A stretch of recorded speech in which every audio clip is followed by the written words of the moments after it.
Why the hell am I so expensive? I mean, this mouse right here is $160. Does it even have enough features to even get close to justifying that price? Well, no. Obviously, they're targeting the streamer slash pro demographic. I wouldn't even buy this for full price. I mean, shit, I got this for 90 bucks on Black Friday. Now, listen. I'm not saying that this mouse is bad. Matter of fact, the Logitech G Pro X Superlight blah, blah, has some really amazing things going for it, such as its battery life, which they advertise as having 70 hours of constant usage life per charge, but because it kind of goes into a sleep mode when it's inactive, I've actually had this thing last me a few weeks without needing a charge, and I use it a lot. Another thing that this has going for it is how light it is. It weighs in at 63 grams, which is comparable to some of the lightest wired gaming mice. Not that the difference between 40 something and 63 grams is something to awe at, but it's still something people admire. They also made a mouse that feels decent with both palm and claw grip. It has amazing click latency, which I'll go into more in depth later. A very solid design due to the exoskeleton within the lightweight shell, with virtually no creaking when squeezing it as tight as possible. The scroll wheel is nice too, not too loose. It also prices in very nice. Not to say that Logitech hit the nail directly on this device though. Aside from the price, some things I found off-putting were the side buttons, which feel like a really old membrane keyboard that require way too much force to press. Plastic hasn't seemed to change at all either, compared to even cheaper and older Logitech mice, such as my G203 and my G402 Hyperion Fury, which not only feel very cheap, but is a grease magnet compared to other mice I've owned. It's also very sweaty, and I'm not the only one complaining about these issues. There are hundreds of people who have had this problem.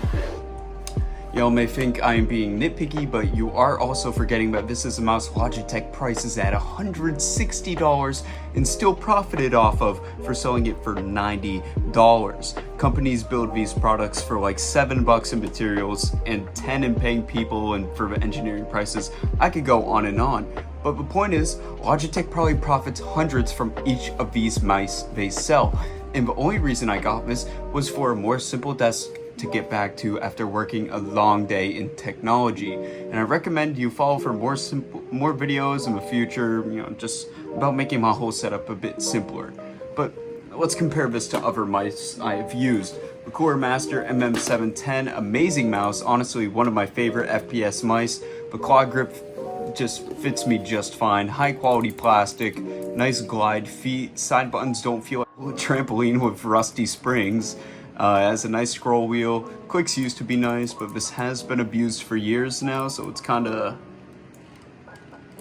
yeah. If you see this Core Master, make this thing wireless though. Another mouse that I have had is this SteelSeries Rival 600.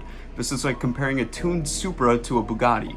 The Logitech is the Supra, a rough ride, very bumpy, but straight to the point with their performance, but will never be as comfortable. And it also won't be as well-rounded and feature-packed as a Bugatti. This mouse not only offers customizable weights, but allows you to take both sides off to adjust the balance overall. It has three amazing side buttons and amazing feeling. Rubberized / textured plastic, whatever it is, it feels very nice. It doesn't heat up, doesn't get all greasy. Great RGB, dual action switches. It's basically fucking cheating from factory, and one of the most accurate switches I've ever used too. Too bad that their software is fucking shit. I also found out they made a wireless version, and I like it. I really want it. Sure, it's a bit heavier, but it's legit the same thing with a battery, and it looks amazing for a lower price too. I digress. Main point is there are way more options out there than the G Pro X and the whatever the fuck there is. And here's some advice for the people who are still here. I don't make short videos, I make good ones, okay? Buying a gaming mouse that pros use won't make you good. Sure, there are ones that are high quality, but if we kept using the same mice in every single tournament, there wouldn't be any A, innovation, and B, we would still be using the Razer Taipan. And the same thing goes for the G Pro X. And all hands are different too. As cringe as it sounded, paw, claw, and fingertip grip, or whatever type grip fucking hybrid types there are, those are affecting how your body moves and how it feels. Not everyone can use the same mouse in the end. It's about how comfortable you feel.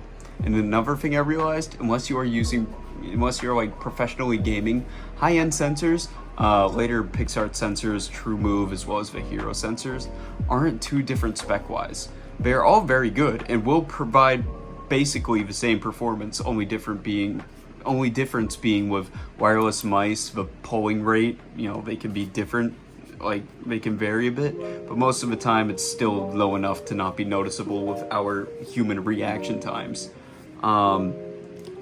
Yeah, that's basically it. If you want the advanced details about this, like I did promise, the quick latency for this is 4.5 milliseconds. This is obviously the Hero sensor, whatever the fuck it is. Liftoff distance 2 millimeters, like with every other one. It weighs 63 grams and it's $160. It's up to you. Anyways, I love y'all. Have a great day, and I appreciate that you took the time to watch till the end. Bye.